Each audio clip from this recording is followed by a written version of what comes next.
I want to thank you, Mr. Chairman, for holding today's hearing. And Mr. Chairman, I commend you for allowing the minority side to invite witnesses who can discuss renewables so that today's panel actually reflects the title of this hearing. And we're hearing from a diverse energy source base besides just coal and nuclear. Mr. Chairman, I believe in truly all of the above energy policy. And fortunately, Mr. Chairman, we're indeed seeing more diversity in the nation's electric generations portfolio as we move towards more natural gas and renewable energy and away from our heavy reliance on carbon-intensive coal. In 1993, Mr. Chairman, coal was responsible for 50% of the electric generation in the U.S., while natural gas accounted for less than 15%. However, the Energy Information Agency reports that in 2012, there was indeed a shift in electricity generation away from coal-fired generation, which declined by 12.5%, and towards cleaner sources of electricity, including natural gas, which increased by 21%, wind generation, which increased by 16%, and solar generation, which increased by over 138% in just a single year. Mr. Chairman, due to this shift in 2012, coal accounted for 37% of the nation's electric generation. Natural gas accounted for 30%, 19% came from nuclear, and 12% of the nation's electric portfolio came from renewable sources, including solar, hydropower, and wind.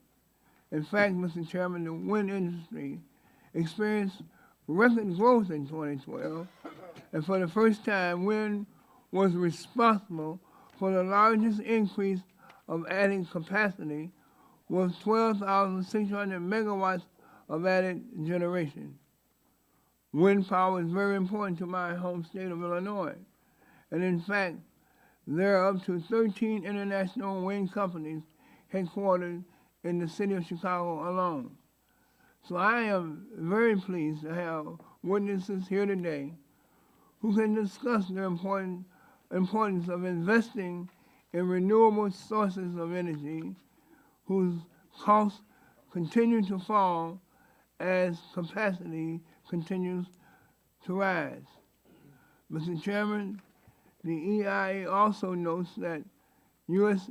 energy-related combustion emissions was expected to decrease by 3.4% in 2012 to the lowest levels since 1994. This as a result of the increased use of renewable energy, the transition from coal to natural gas, and also due to the slow economic growth. While energy-related carbon emissions have declined 11.5% since 2005, they're still 5.4% above 1990 levels. And Mr. Chairman, without significant policy action, the EIA expects U.S. carbon pollution emissions to increase by 6% between 2012 and 2040. This is precisely why the new source performance standards are so very, very critically important. These standards, which are mandated by law, will require new facilities to install the best demonstrated technologies while also taking into account costs and allowing states to show flexibility. Implementing these proposed standards will ensure that the power generation industry has regulatory certainty and will avoid penalizing companies who have made significant investments into their future while not allowing the can to constantly be kicked down the road. So, Mr. Chairman, I look forward to today's hearing, and I look forward to the challenges and opportunities that are before us of maintaining fuel diversity in the nation's electricity generation portfolio. With that, I yield back the balance of my time. Thank you, Mr. Rush.